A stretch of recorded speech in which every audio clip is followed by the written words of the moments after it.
కాలము 1వ అధ్యాయము 28వ వచనం. Genesis chapter 1 verse 28.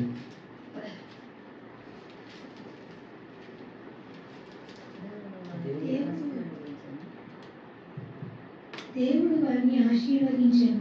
ఎట్లనగా మీరు ఫలించి అభివృద్ధి పొంది విస్తరించి భూమిని నిండించి దానిని లోపరుచుకొని సముద్రము చేపలను ఆకాశ పక్షులను భూమి మీద ప్రతి జీవిని ఏలుడి దేవుడు వారితో చెప్పాడు.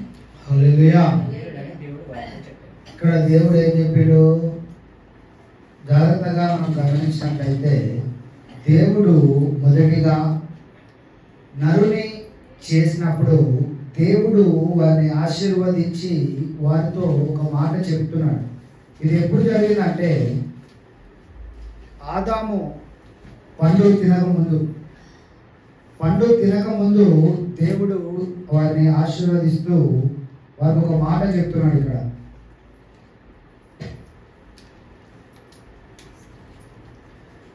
దేవుడు ఇక్కడ ముందుగా ఆదామును దేవుడు సృష్టించిన తర్వాత వారిద్దరిని ఆదాము అవ్వను దేవుడు సృష్టించిన తర్వాత దేవుడు ఇక్కడ ఒక మాట చెప్తున్నాడు. మీరు ఫలించి దేవుడు వారిని ఆశీర్వదించెను. ఎట్లనగా మీరు ఫలించి అభివృద్ధి పొంది విస్తరించి భూమిని నిండించి దానిని లోపరుచుకొనుడి. హల్లెలూయా. లోపరుచుకొనుడి అనే మాటను మనం అండర్లైన్ చేసుకుందాం. లోపరుచుకొనుడి. ఇక్కడ ఏం రాయబడిందంటే భూమిని నిండించి లోపరుచుకొనుడి. హల్లెలూయా. మరి అందరూ లోపరుచుకుంటురా? చేస్తురా? అందరూ ఏం చేస్తారు?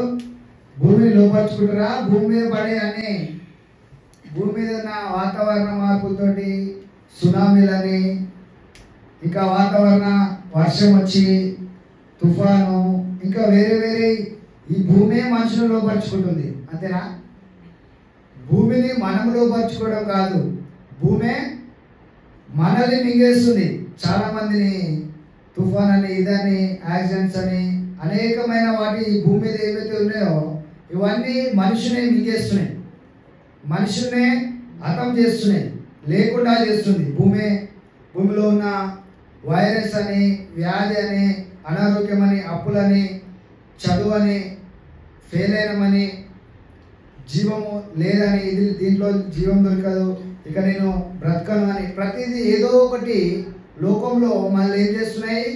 హతం చేస్తున్నాయి. అంటే అవి మనల్ని లోపరుచుకుంటున్నాయి. కానీ ఇక్కడ దేవుడు మొదటిగా ఆదామును సృష్టించినప్పుడు ఆదాము అవ్వను ఇద్దరిని దేవుడు మొదటిగా మట్టితో చేసి వారికి జీవమునిచ్చి జీవవాయువును వారికి ఊదినప్పుడు వారి జీవమైనప్పుడు దేవుడు వారిని ఏ విధంగా ఆశీర్వదిస్తాడు? మీరు ఫలించి విస్తరింపజేసి మీరు భూమిని నిండించి దానిని లోపరుచుకొనుడి. హల్లెలూయా. అంటే సముద్రంలోకి వెళ్ళినప్పుడు అది నీకు లోబడుతుందా? నువ్వు మునిగిపోతావు. మరి యేసయ్య సముద్రం మీద నడిచిందా? హల్లెలూయా. అంటే మరి ఆయనను మింగేలేదే సముద్రం. మరి ఆయనను ఆ సముద్రంలో ఆయన నడిచినప్పుడు శిష్యులందరూ భయపడ్డారు. కానీ ఆ సముద్రము యేసయ్యను ఎందుకు మింగేలేదు? యేసయ్యకు ఆదికాండము 1వ అధ్యాయము 28వ వచనము లోపరుచుకొనుడి అనే వాక్యం యేసయ్యకు తెలుసు. హల్లెలూయా. అంటే ఈ వచనం అందరికీ తెలుసు, కానీ దాని మీద కేంద్రీకరించి ఆ విశ్వాసాన్ని పొందుకొని దాని ప్రకారము నడిచేవారు లేరు. యేసయ్య దాని ప్రకారము రాత్రంతా ప్రార్థిస్తూ తండ్రికి వేడుకుంటూ ప్రభువా మీరు ఇచ్చిన అధికారము మీరు లోపరుచుకోమన్నారు కాబట్టి సమస్తమును నాకు లోబడాలి అని ప్రతిరోజు ఆయన దాని విషయమై ప్రార్థిస్తూ దాని విషయమై 30 సంవత్సరాల తర్వాత ఆయన మినిస్ట్రీకి వచ్చాడు. ఆయన పరిచర్య చేసిండు. 30 సంవత్సరాల తర్వాత ఆయన అందరికి కనిపించిండు. అప్పటి వరకు ఆయన సిద్ధపడుతూ ఈ యొక్క వాక్యములన్నిటిని ధ్యానిస్తూ లోపరుచుకుంటున్నారు అన్నిటిని. హల్లెలూయా. కాబట్టి మనం కూడా ఈ వాక్యంని గ్రహించి దీన్ని నెమరు వేసుకొని ఈ వాక్యంను మనము మన యొక్క ఆచరణలో పెట్టాలి. ఇక్కడ ఏం రాయబడింది? దేవుడు వారిని ఆశీర్వదించి ఎట్లనగా మీరు ఫలించి అభివృద్ధి పొంది విస్తరించి భూమిని నిండించి దానిని లోపరుచుకొనుడి. సముద్రము చదువు. సముద్రము చేపలను, ఆకాశ పక్షులను, భూమి మీద ప్రాకు ప్రతి జీవిని ఏలుడి దేవుడు వారితో చెప్పారు.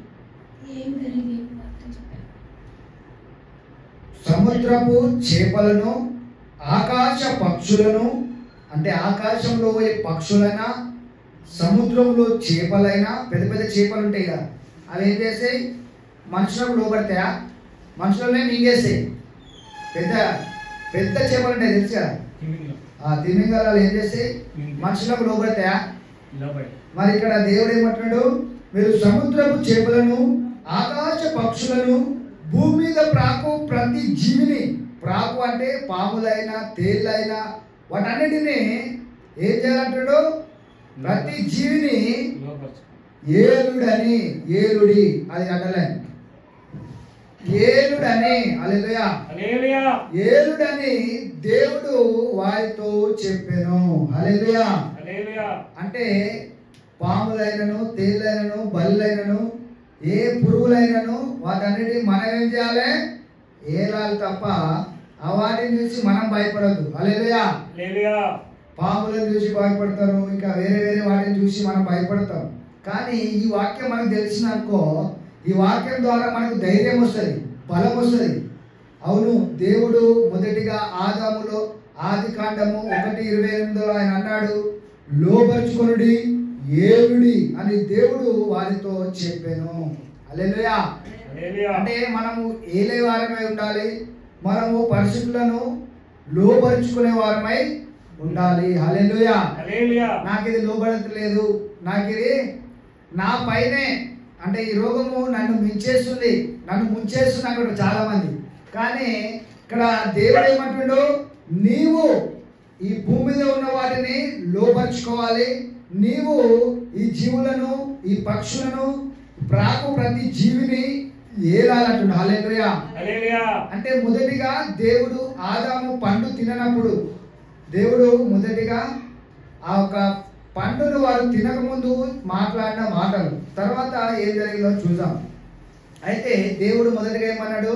మీరు ఫలించి అభివృద్ధి పొంది విస్తరింపజేసి ఫలించి ఏలుడి లోబరుచుకొనుడి ఇవన్నీ చెప్పిండు కదా. తర్వాత పండు తిన్నాక ఏమైంది? 3వ అధ్యాయము 17వ వచనం, 17 నుంచి 20 వరకు. అయితే దేవుడు ఏమన్నాడు? ఒక పండు తినొద్దు, మంచి చెడ్డలు గల పండు ఒకటి ఉంటుంది, దాన్ని తినొద్దు అన్నాడు. అంటే తింటాడని తెలుసు దేవునికి, అయినప్పటికీ దేవుడు ఒక మాట వారితో చెప్పిండు, మీరు తినొద్దు అన్నాడు. అయితే వారు ఏం చేశారు? తిన్నారు. 3వ అధ్యాయం 17 నుంచి 20 వరకు. ఆయన ఆదాముతో నీవు నీ భార్య మాట విని తినవద్దని నేను నీకు ఆజ్ఞాపించిన వృక్ష ఫలములు తింటివి గనుక నీ నిమిత్తము నేల శపింపబడి ఉన్నది. అంటే ఇక్కడ ఏం రాయబడుతుందంట? ఆ పండు తిన్నాక ఏమైంది? ముందే చెప్పిండు, ఆ నేల నీకు పంటిస్తుంది, నువ్వు పని చేయకపోయినా నువ్వు ఆశీర్వదించబడతావు, నువ్వు ఫలిస్తావు, నువ్వు విస్తరించబడతావు, నువ్వు ఏలుతావు, నువ్వు లోపరుచుకుంటావు అని చెప్పిండా. అప్పుడు ఆదాము ఏం చేస్తుండే? ఆ ఒక నేల ఆయన మాట వింటది, నేల నుంచి నాకు ఫలాలు కావాలి, పండ్లు కావాలి అనగానే పండ్లు వచ్చినాయి. అయితే ఆ పండు తిన్నాక ఇప్పుడేమైంది? ఆ నేల దేవుడు శపించిండు. మరి అప్పుడేమో దేవుడు అధికారం ఇచ్చి అన్ని చేయి అన్నాడు.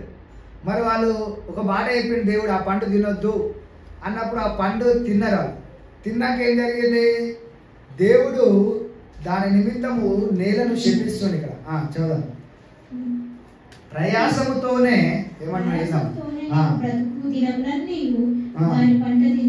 అంటే ఇక్కడ ప్రయాసముతోనే అంటుంది. ఇక్కడ ప్రయాసము రెడ్ లైన్ అండర్లైన్.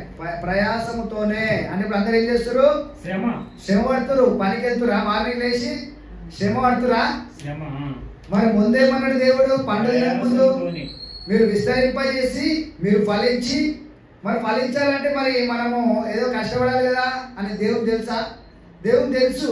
కానీ మరి ముందేమన్నాడు? 1:28లో మీరు ఫలించి అభివృద్ధి పొంది విస్తరించుడి అన్నాడు. అంటే మరి పని చేయకుండా ఎట్లా విస్తరించాలి? అప్పుడు ఏం జరిగింది? దేవుడు ఒక మాట చదివిస్తే అక్కడ ఉన్న పండ్లు అవన్నీ కూడా వాటరు నీళ్ళు అవన్నీ వచ్చేవి.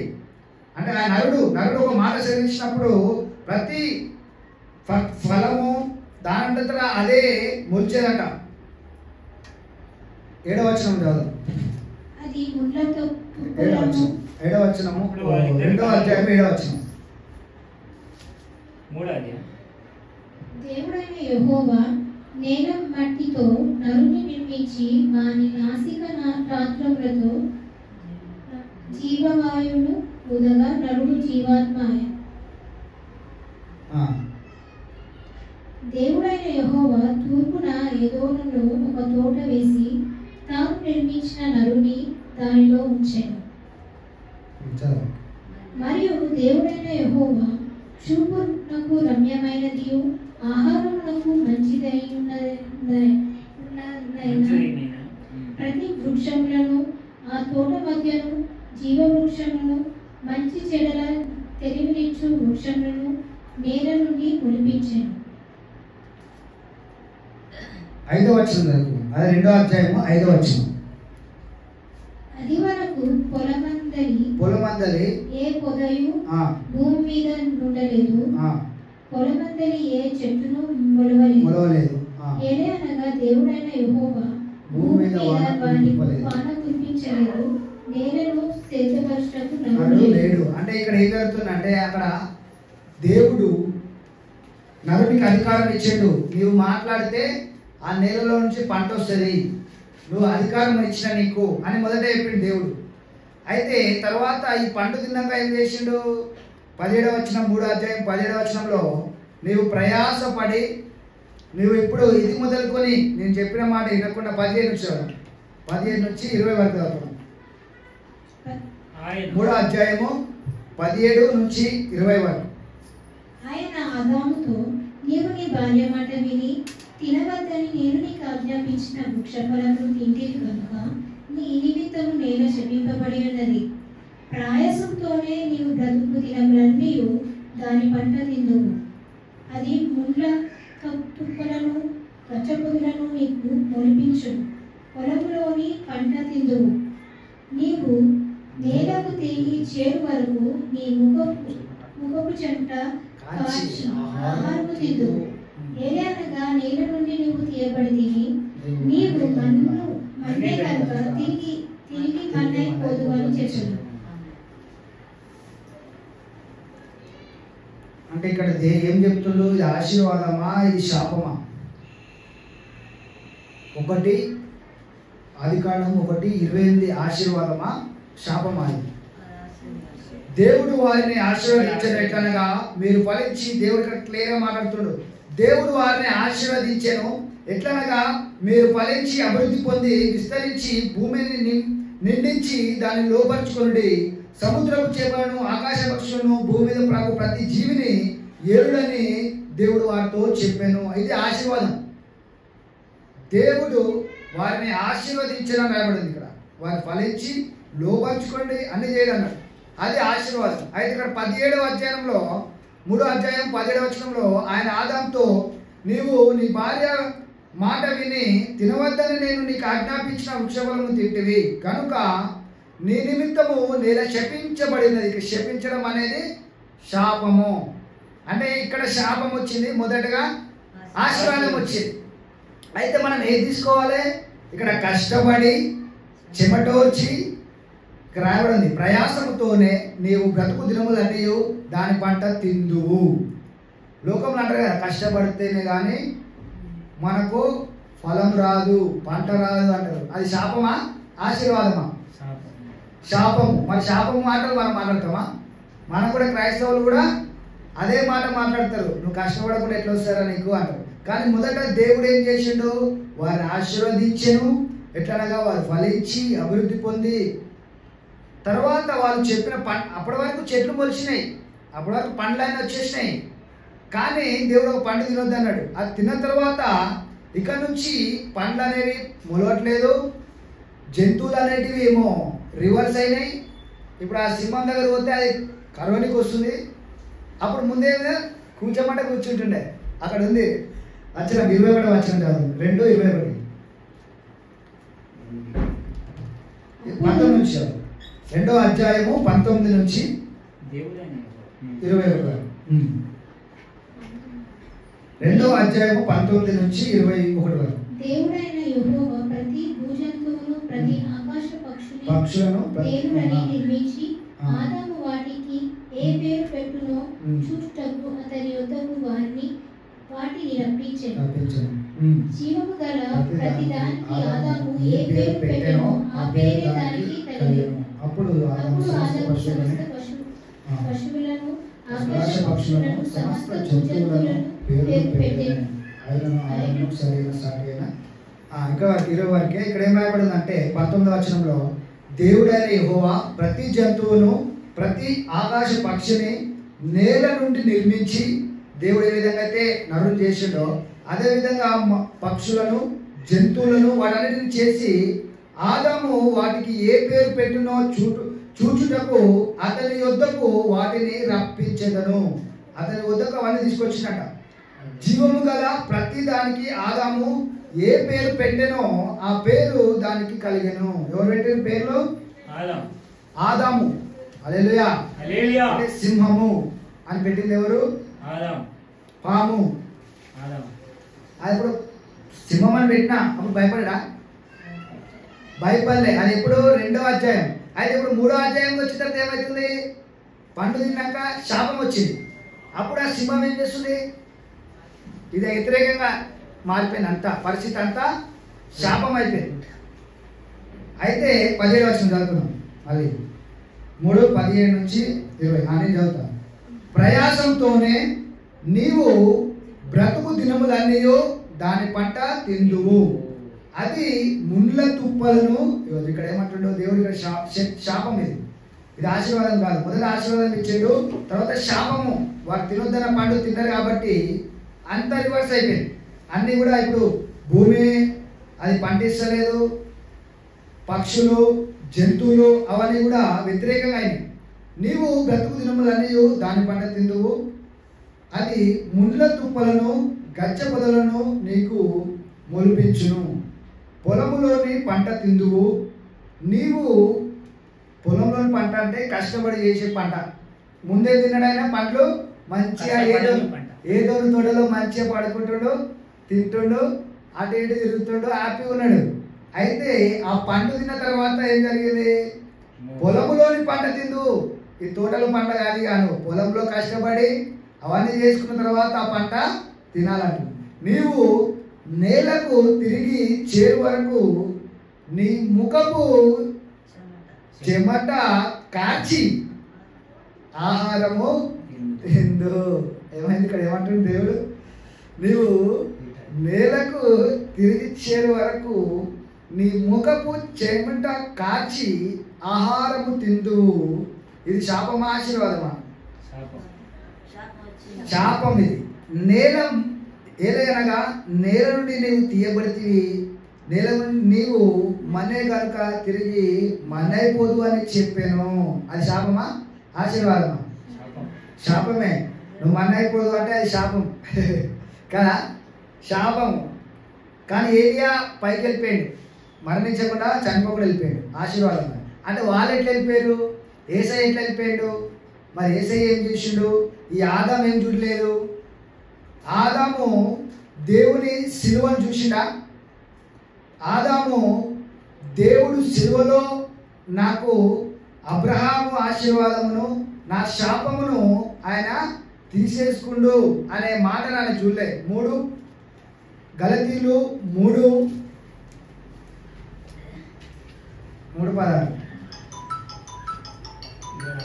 గలతీలు 3:16 గలతీలు ఫోన్ స్విచ్ ఆఫ్ పెట్టాలి.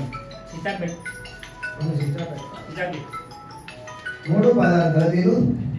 అబ్రహామునకును అతని సంతానమునకును వాగ్దానములు చేయబడిన 3:13 శాపం ఆయన తీసుకుంటాడు. 3:13 ఆత్మను గురించిన వాగ్దానము విశ్వాసము వలన మనకు లభించినట్లు అబ్రహాము పొందిన ఆశీర్వాదం క్రీస్తు ద్వారా అన్యజనులకు కలుగుటకై క్రీస్తు మన కోసము శాపమై క్రీస్తు ఏమైంది మన కోసము శాపం అయిపోయినండి. ఎవరు? క్రీస్తు. క్రీస్తే మన కొరకు శాపమైండు అని ఈ ఆదాము తెలుసా? గలతీలు 3:13 ఏం రాబడిందంటే క్రీస్తు మన కోసము శాపమై మనకు ఆశీర్వాదం ఇచ్చిండు. ఆశీర్వాదం అంటే ఏంటి? 1:28 ఆదికాండం 1:28 మీరు ఫలించి అభివృద్ధి పొంది విస్తరించి లోపరుచుకొని ఏలుడి, అది ఆశీర్వాదం. అయితే యేసయ్య ఏం చేసిండు? ఆ పండు తిన్న ఆ ఆదాము చేసిన పాపమును యేసయ్య తీసుకొని ఆయన శాపగ్రస్తుడిగా యేసుప్రభువు వారు మారిపోయారు. శాపగ్రస్తుడైనంట మన కోసము శాపమై మనను ధర్మశాస్త్రం యొక్క శాపం నుండి విమోచించెను. హల్లెలూయా. అంటే దేవుడు ఆ శాపం నుండి విడిపించినప్పటికీ మనం ఇంకనూ అదే శాపంలో ఉన్నాం. మనం ఏలాలి, మనం ఫలించాలి, మనం విస్తరించాలి అనే మైండ్ లేదు. ఏ మైండ్ ఉంది? మనం కూడా అందరితో పాటు మట్టి అయిపోవాలి. అలా శాపం ఇచ్చింది కదా ఇందాక దేవుడు. శాపం ఇచ్చిన తర్వాత మనం కూడా అందరం మట్టి అయిపోదాం అనుకుంటారు. అంటే ముందు చూస్తలేరు, శాపాన్ని పట్టుకురు, ఆశీర్వాదం వదిలేసారు. అయితే ఏ విధంగా ఈ యొక్క ఆదాము చూడలేకపోయాడు? ప్రకటనలో ఉంటుంది. ప్రకటన రాష్ట్రంలో ప్రకటనలో ఒక మాట ఉంటుంది. ఆయన భూ దిగంతంలో ముందే చనిపోయినట్ట. యేసయ్య 13:8 రెవల్యూషన్ చాప్టర్ 13:8 13:8 అంటే యేసయ్యను ఎందుకు చూడలేదు ఆదాము? విశ్వాసంతో చూడాలి మనం. భూనివాసులందరూ అనగా జగత్తుత్పత్తి మొదలుకొని వధింపబడిన జగదుత్పత్తి మొదలుకొని అంట వధింపబడిన గొర్రెపిల్ల యొక్క ప్రకటనలు 13:8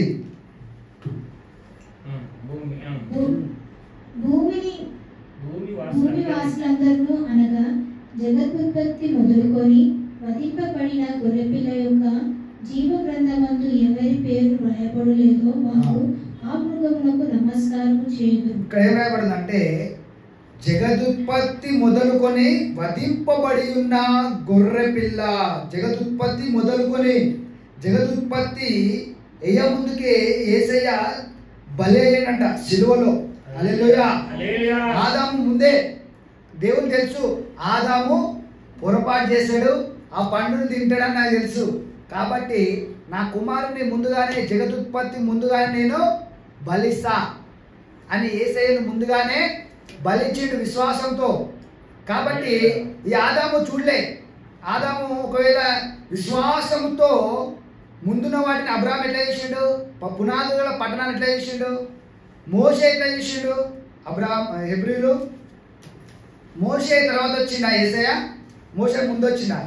మోషే తర్వాతనే యేసయ్య వచ్చిండు. అయితే యేసయ్య సిలువలో చనిపోవడము ఈ మోషే చూసిండు. హెబ్రీలు 11:24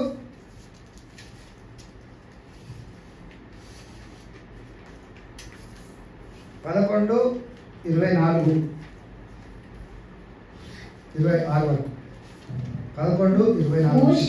మోషే పెద్దవాడైనప్పుడు విశ్వాసమును బట్టి ఐగుప్తు ధనము కంటే క్రీస్తు విషయమైన నింద గొప్పదని 11:24-26 వరకు క్రీస్తు విషయమైన నింద గొప్ప వాక్యమని ఎంచుకొని అల్పకాలము పాప భోగము అనుభవించడం కంటే దేవుని ప్రజలతో శ్రమ అనుభవించడం మేలని యోచించి. హల్లెలూయా. ఇక్కడ ఏమైనా అంటే 11:24లో మోషే ఎవరు చూస్తుండే? ఇక్కడ పెద్దవాడైనప్పుడు విశ్వాసమును బట్టి నువ్వు విశ్వాసముని ఉంటే నువ్వేం చూస్తావు? ముందు రోజులను చూస్తావు. హల్లెలూయా. విశ్వాసంతో రాబోయే సిలువను, రాబోయే కాలంలో యేసయ్య సిలువలో చనిపోతాడు అని మోషే విశ్వాసంతో చూస్తుంది. ఇక్కడ మోషే పెద్దవాడైనప్పుడు విశ్వాసమును బట్టి ఐగుప్తు ధనము కంటే క్రీస్తు విషయమైన నింద. క్రీస్తు ఎప్పుడు వచ్చిండు? క్రీస్తు ఎవరు చెప్పారు ఆయనకి? వారమ్మ విశ్వాసాలు, అందరూ అక్కడ విశ్వాసాలు కాబట్టి దేవుడు ఇలా వస్తాడు చేస్తాడు అనే విశ్వాసం ఈయనకు వచ్చింది. మోషే పెద్దవాడైనప్పుడు విశ్వాసమును బట్టి ఐగుప్తు ధనము కంటే క్రీస్తు విషయమైన నింద గొప్ప భాగ్యమని ఎంచుకొని అల్పకాలము పాపభోగం అనుభవించకంటే దేవుని ప్రజలతో శ్రమ అనుభవించుట మేలని యోచించి ఫరో కుమార్తె యొక్క కుమారుడనని అనిపించుటకు ఒప్పుకొనలేదు. ఏలయనగా అతడు ప్రతిఫలముగా కలుగబోవు బహుమానమందు దృష్టించాను. హల్లెలూయా. అంటే క్రీస్తులో బహుమానము ఈ యొక్క ఫరో కుమార్తెగా నేను రాజభోగాలు అనుభవించాలి, దానికన్నా క్రీస్తు విషయమైన నింద కలగబోవు బహుమానము చాలా గొప్పదంట. హల్లెలూయా. క్రీస్తులో నాకు వచ్చే బహుమానమే గొప్పది అనే దాని మీద దృష్టి వచ్చిందట. హల్లెలూయా. అంటే ఆయన ఏం చూస్తుండో? క్రీస్తుని చూస్తుండు. హల్లెలూయా. విశ్వాసంతో మనం ఏం చూసామంటే రాబోయు 11:1 విశ్వాసం అక్కడ ఉంటుంది. హెబ్రీయులు 11:1లో విశ్వాసం అన్నది నిరీక్షించబడు వాటి యొక్క నిజ స్వరూపమును అదృష్టమైనవి ఉన్నవంటకు రుజువై ఉన్నది. హల్లెలూయా. అంటే రుజువైంది అంటే మన విశ్వాసమే. యేసయ్య వస్తుండా? వస్తుండు. అదేంటి? విశ్వాసం. హల్లెలూయా. అంటే ఇప్పుడు క్రీస్తు నా కొరకు శిలువలో చనిపోతాడు అని ఇక్కడ మోషే చూసిండు. మోషే విశ్వసించిండు. విశ్వాసంతో ఆయన చూసిండు. జరగబోయే వాటిని చూస్తారు విశ్వాసంతో. మనకేం జరగబోతుంది అనేది దేవుడు చూపిస్తాడు ముందుగానే. అదేవిధంగా చూపించినప్పుడు మరి ఇక్కడ ఆదికాండంలో యేసుప్రభువు వారు మొదటిగానే ప్రకటన రాయబడింది. జగత్తుత్పత్తి మొదలుకొని వధింపబడిన దేవుని గొర్రెపిల్ల. అది ఎవరు? యేసయ్య. యేసయ్య ముందుగానే చనిపోయాడు కదా. మరి విశ్వాసంతో ఆదాం చూసినా? చూడలేదు. చూడకుండా ఆయన ఏం చేస్తుండు? ఆ శాపంలో నుండే ఆ శాపంలో నుంచే వెళ్తురు. 1, 2, 17, 3, 17 ఆదికాండం. మళ్ళీ అక్కడికి వద్దాం. శాపం దగ్గరికి వద్దాం. శాపం కావాలా? ఆశీర్వాదం కావాలా? ఆశీర్వాదం. మరి ఆశీర్వాదం అంటే మనము దేని గురించి మాట్లాడతాం? ఎప్పుడు కష్టపడాలి, ఇది చేయాలి, అది చేయాలని వాటి నిమిత్తము దీని విషయమై మాట్లాడతాం. మళ్ళీ ఒకసారి చదువుతాం. ఆయన ఆదాముతో నీ భార్య మాట విని తినవద్దని నేను నీకు ఆజ్ఞాపించిన వృక్షఫలం తింటివి గనుక నీ నిమిత్తము నేల చెప్పించబడి ఉన్నది. ప్రయాసంతోనే నీవు బ్రతుకు దినములనియు దాని పంట తిందువు. అది ముండ్ల తుప్పలను గచ్చ పొదలను నీకు మొలిపించును. పొలములోని పంట తిందువు. నీవు నేలకు తిరిగి చేరు వరకు నీ ముఖపు చెమట కార్చి ఆహారము తిందువు. ఏలైనగా నేల నుండి నీవు చేయబడితివి, నీవు మన్నే కనుక తిరిగి మనైపోతువు అన్న. అంటే ఇక్కడ ఏమి అంటుండో దేవుడు? ఇది శాపము. కానీ ఆశీర్వాదంలోకి ఎట్లా రావాలి? యేసయ్య సిలువలో మన కొరకు శాపగ్రస్తుడైండు. గలతీయులు 3:13 చదివినాం. అయితే దాంట్లో యేసయ్య మన కొరకు శాపగ్రస్తుడై మనకు అబ్రాహాము ఆశీర్వాదమును ఇచ్చిండు. హల్లెలూయా. కాబట్టి ఇది మొదలుకొని మనం ఏం చేయాలి? శాపమును మర్చిపోయి కష్టపడితేనే వస్తాయని చాలా మంది అంటారు మన సరెండర్లా కానీ సామెతలలో ఏముంది? యెహోవా ఆశీర్వాదము 22:6 అక్కడ ఏం రాయబడి ఉంటుంది? యెహోవా ఆశీర్వాదము ఐశ్వర్యం నిచ్చును, నరుల కష్టము చేత అది ఎక్కువ కాదు. అంటే కష్టము చేత ఎందుకు ఎక్కువ కాదంటే దేవుడు మొదటిగా మిమ్మల్ని ఆశీర్వదించిండు. ఎట్లానగా మీరు ఫలించి అభివృద్ధి పొంది క్లియర్గా చెప్తున్నా. అక్కడ ఎట్లా ఆశీర్వదిస్తున్నా మిమ్మల్ని? మీరు ఫలించి ఏలి లోబర్చుకొనుడి అంటున్నాడు. హల్లెలూయా. ఇప్పుడు ఏమవుతుంది మరి? శాపంలో ఉండి ఆ శాపం గురించే మాట్లాడుతూ ఆ యొక్క వ్యాధి, ఈ లోకము, ఈ యొక్క పరిస్థితులు అవన్నీ మనల్ని లోపరుచుకుంటున్నాయి.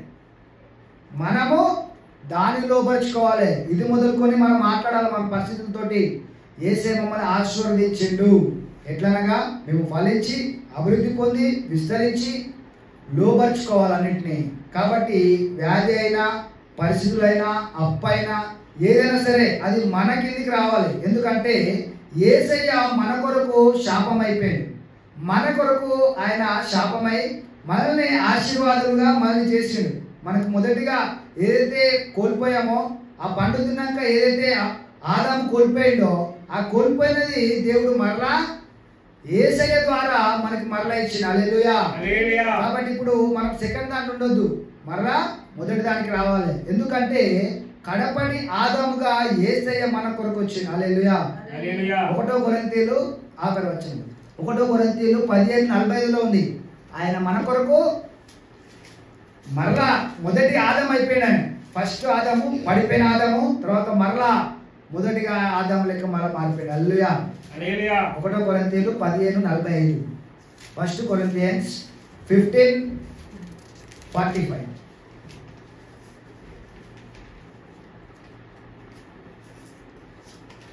1 కొరింథీయులు 15:45. ఇందు విషయమై ఆదాము మొదట మనుషుడు, జీవించు ప్రాణి ఆయనని వ్రాయబడి ఉన్నది. కడపటి ఆదాము జీవింపజేయు ఆత్మ ఆయనే. హల్లెలూయా. ఆయన ఎవరు? కడపటి ఆదాము, జీవింపజేయు ఆత్మ. అంటే కడపటి ఆదాము అంటే ఏదైతే ఆదాము కోల్పోయిండో, మొదటిగా దేవుడు ఆదాముని ఏం చేసిండో, మీరు విస్తరించుడి ఫలించండి. తర్వాత ఏం చేసిండో, నువ్వు కష్టపడాలి, నువ్వు చెమటోర్చి పంట తీసుకోవాలన్నాడు. తర్వాత ఇప్పుడు చివరిగా యేసయ్యను పంపించి ఆయన కడపటి ఆదాముగా మార్చి మరలా మనం ఏదైతే కోల్పోయినామో, అధికారము ఏదైతే కోల్పోయినామో, ఆ యొక్క ఏలడము, ఆ యొక్క పరిస్థితులను అన్నింటినీ మనం కంట్రోల్లో తెచ్చుకోవడము, ఆ యొక్క జలములు కానీ, ఆ యొక్క ఫలాలు కానీ, భూమి కానీ, వీటన్నిటినీ దేవుడు మనకు లోపరుచుకునే విధంగా యేసయ్య ద్వారా మరలా మనకు ఈ అధికారమును అనుగ్రహించిన. హల్లెలూయా. కాబట్టి అర్థమైంది అందరికీ చెప్పిన మాటలు? మొదటిగా మనము దేవుడు ఆశీర్వదించమన్నాడు, ఆదాముకి ఆశీర్వదించాడు. తర్వాత అన్ని కోల్పోయిన తర్వాత మరలా యేసయ్య చేసిండు. మరలా నీకు మొదటిగా ఆదాము ఏదైతే కోల్పోయిండో అధికారము, ఏలడము, ఇప్పుడు నీకు అన్ని కూడా భూమి నీకు ఏలాలి, భూమి నీకు లోబడాలి, భూమి, సముద్రము. అందుకని యేసయ్య రోగుల దగ్గరకు వచ్చి ఏం చేసిండు? రోగం నిన్ను చంపదు, రోగాన్నే నీవు జయిస్తావు, నీవే దాన్ని తీసేస్తావు అని చెప్పి రోగాన్ని తీసేసిండు అందరిని. హల్లెలూయా. అందరు చనిపోతుంటే ఆయన ఏం చేసిండు? చనిపోవడానికి లేదు, నేను ఆదాము, కడపటి ఆదామును మొదటి ఏదైతే అధికారం ఇచ్చిండో ఆ అధికారంతో వచ్చిన అని చెప్పి అందరినీ లేపిండు. హల్లెలూయా. అంటే రోగాలను లయపరిచిండు. జంతువులు, ప్రకృతి, వర్షము, తుఫాన్లో చాలా మంది చనిపోయారు. కానీ యేసయ్య ఏం చేసిండు? తుఫాన్ని గద్దించుడు. హల్లెలూయా. అంటే మన పరిస్థితులను యేసయ్య చూపించిండు, ఈ విధంగా మీరు జీవించాలి. నేను కడపటి ఆదామును, నేనే మొదటిగా ఏదైతే మీరు కోల్పోయారో వాటన్నిటి నేను మొదటి మీకు ఇవ్వడానికే నేను సిలువలో విశ్వాసం ద్వారా నేను ముందుగానే బలి అయ్యాను. ఇది పునాది వేయకముందే యేసయ్య, జగత్ పునాది వేయకముందే యేసయ్య చనిపోయిందంట. అందుకే ఆయన వచ్చి అందరిని ఏం చేస్తుండు? స్వస్థపరుస్తుండు. విశ్వాసంతో ఆయన చూస్తున్నాడు అన్నమాట.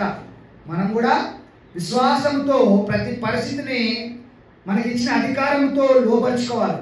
ఇది మొదలుకొని ఈ రోజు నుంచి ఏదైతే పరిస్థితి నీకన్నా పైకి వెళ్ళిపోతుందేమో, అరే ఇది నన్ను చంపేస్తుందేమో, ఈ పరిస్థితి నన్ను ముంచేస్తుందేమో, ఇది నన్ను లోపరుచుకోవడం కాదు, నేనే దాన్ని లోపరుచుకోవాలి. ఈ వ్యాధి అయినా కావచ్చు, అప్పులైనా కావచ్చు, ఏ పరిస్థితి అయినా కావచ్చు. కానీ మనము ఇప్పుడు దేవుడు ఇచ్చిన అధికారంతో పనిచేయాలి.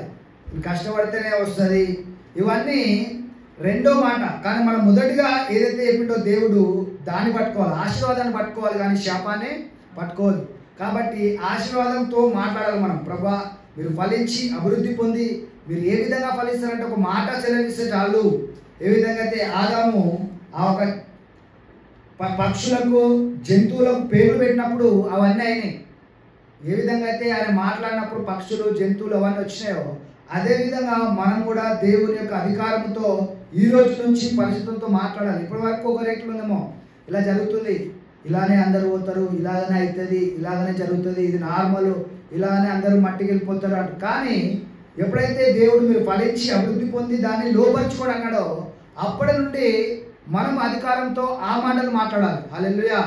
ఈ రోజు నుంచి మనం మాట్లాడే మాటలన్నీ కూడా అధికారంతో ఈ పరిస్థితి మారుతుంది, ఈ డబ్బులు వస్తాయి, ఈ పరిస్థితి ఈ అనారోగ్యం నుంచి విడుదల వస్తుంది, ఇవన్నీ కూడా మాకు లోబడతాయి. ఎందుకంటే యేసయ్య మా కొరకు శాపగ్రస్తుడై మాకు ఆశీర్వాదం ఇచ్చిండు. హల్లెలూయా. కాబట్టి మనం ఈ రోజు నుంచి ఈ మాటలను జ్ఞాపకం చేసుకోవాలి. ప్రతిరోజు మరలా వినాలి. ఈ మాటల్ని మరలా విని మనం జ్ఞాపకం చేసుకొని ఆయన అధికారము ఏదైతే యేసుప్రభువు వారు ఇచ్చారో ఆ అధికారంతో ఈ భూమి మీద ఆయన ఏ విధంగా అవుతున్నాడో మనం కూడా అలాంటి అధికారంతో భూమి మీద ఉన్నప్పుడు అనేకులు చూసి అంటారు, మీకు అన్నీ లోబడుతున్నాయి, మీకు ఆ తుఫాన్ లోబడుతుంది, ఆ పరిస్థితులు లోబడుతుంది, ఆ వ్యాధులు లోబడుతున్నాయి, ఆ ఒక నీటి మీద నడుస్తుంది, వేసే అట్లా నడుస్తున్నారు, మీరు కూడా అన్నింటిలో అన్నీ కూడా మీకు లోబడుతున్నాయి అని అనేకులు చూసి అనేకులు దేవుని వద్దకు వస్తారు. హల్లెలూయా. ప్రార్థన చేసుకుందాం. మహోన్నతుడా, మహా అద్భుతాలు చేయి దేవా, మహాగరుడా, నీకే వందనాలు చెల్లిస్తున్నావు ప్రభా. అవునయ్యా, నీవు మాతో మాట్లాడినావు ప్రభా. ఆదాము ఏ విధంగా అయితే కోల్పోయి శాపగ్రస్తుడు అయ్యాడు ప్రభా. మొదటిగా మీరు ఆయన ఆశీర్వదించారు, మీరు ఫలించుడి, అభివృద్ధి పొందుడి, విస్తరించుడి, ఏదుడి అన్నావు ప్రభా.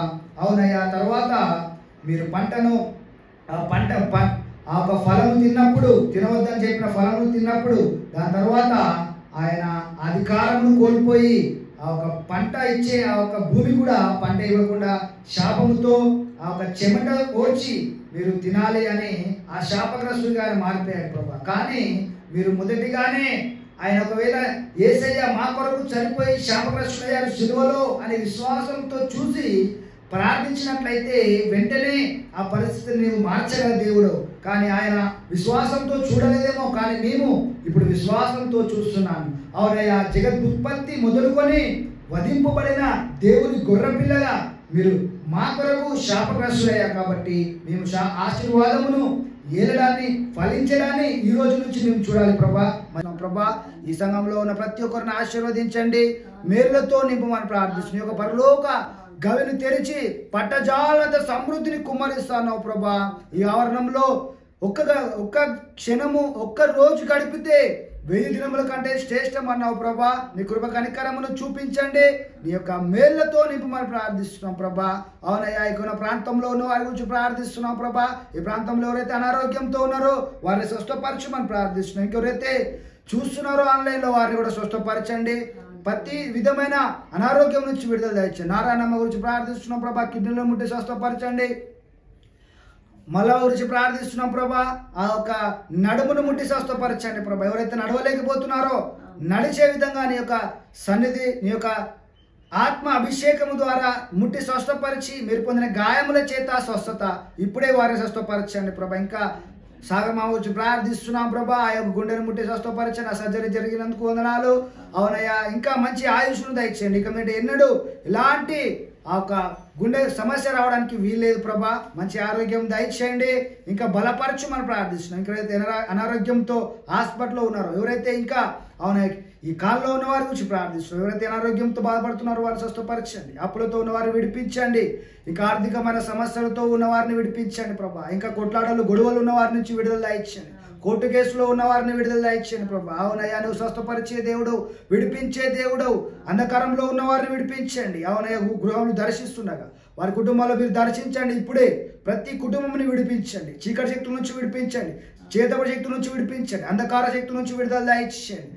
ఎలాంటి జాబ్ లేని వారికి జాబులు దయచేయండి. ఇంకా ఎవరైతే పనులలో ఉన్నారో వారి పనులలో ఆశీర్వాదం దయచేయండి. అవునా, మీరు ఫలించి అభివృద్ధి పొందుడి అన్నావు కాబట్టి నీ ఆశీర్వాదమే వారి మీదకి వచ్చును కాక. ఏ శాపములు ఏవి కూడా వారి మీద పని చేయడానికి వీల్లేదు. ఎందుకంటే యేసయ్య ఆ శాపములను తీసుకొని అబ్రహాము ఆశీర్వాదం ఇచ్చాడు కాబట్టి ఇది మొదలుకొని మీరు ఫలించి అభివృద్ధి పొంది ఏలుడి అన్నావు. అవునా? ప్రతి వ్యాధి మీద, ప్రతి బలహీనత మీద, ప్రతి అనారోగ్యం మీద వారు వేలేవారిగా ఉండే కృప దయచేయండి. ఏలేవారిగా వారిని మార్చమని ప్రార్థిస్తున్నాం. ఇది మొదలుకొని వారు ఏలేవారిగా ప్రతి సమస్యలో దాన్ని జయించి గొప్ప సాక్ష్యాలతో వారు వచ్చును కాక అని ప్రార్థిస్తూ అసలు యేసుక్రీస్తు నామములో ప్రార్థిస్తున్నాము తండ్రి.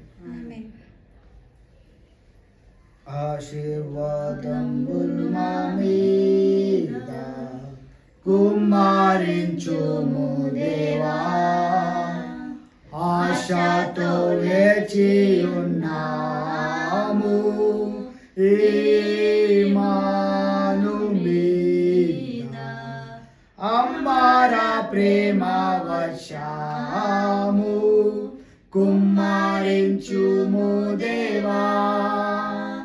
ఆమేన్ ఆమేన్ ఆమేన్. మన తండ్రి అయిన దేవుని యొక్క ప్రేమ, కుమారుని యొక్క కృప, పరిశుద్ధాత్ముని యొక్క అన్యోన్య సహవాసము కూడి వచ్చిన పరిశుద్ధులందరికీ, ఇంకెవరైతే రాలేకపోయినారో వారికి, ఇంకెవరైతే ప్రయాణంలో ఉన్నారో వారికి కూడా సదాకాలము తోడై ఉండి నడిపించునుగాక. ఆమేన్ ఆమేన్. సాక్ష్యాలు ఒకరు వచ్చి చెప్పాలి. చిన్న సాక్ష్యమైనా సరే, గొంతు సమస్య అయినా చెప్పొచ్చు, జ్వరం వచ్చినా చెప్పొచ్చు. ప్రతిదాని దేవుడికి భయమకరంగా ఒక చిన్న 2 నిమిషాల్లో దేవుడికి గత వారంలో చేసిన మేళ్లను మనం మర్చిపోకుండా 1 నిమిషము దేవుని స్తుతించి, దేవా నీవు గత వారంలో మీరు చేసిన మేళ్లను బట్టి మీకు వందనాలు చెల్లిస్తున్నామని ఒక చిన్న మాటగా, ఒక చిన్న సమయం, ఎంత చిన్నదైనా సరే మనం ఎప్పుడైతే దేవుని సన్నిధిలో మనం చెప్తామో అప్పుడు దేవుడు మనకి మంచి ఆరోగ్యాన్ని, ఇంకా మేళ్లతో, చిన్నవాటికే వీరు కృతజ్ఞతగా ఉన్నారు కదా, నేను పెద్దవాటిని వారిలో చేస్తాను, ఇంకా పెద్ద పెద్ద కార్యాలు నేను వారి జీవితంలో చేస్తాను అని దేవుడు మన పట్ల ఇంకా గొప్ప కార్యాలు చేస్తాడు. కాబట్టి చిన్న విషయం అయినప్పటికీ ఒక చిన్న మాటనే మనము జ్ఞాపకం చేసుకోవాలి. ఆయన చేసిన మేళ్లను 1 నిమిషం ఎవరైనా దేవుని ప్రేరేపణ ఉన్నవారు ఎవరైనా దేవుడు చేసిన మేళ్లను 1 నిమిషము ఆయన చేసిన గత వారంలో చేసిన మేళ్లను మాతో పంచుకోవాలని, ఇక్కడ ఉన్న వారితో పంచుకోవాలి.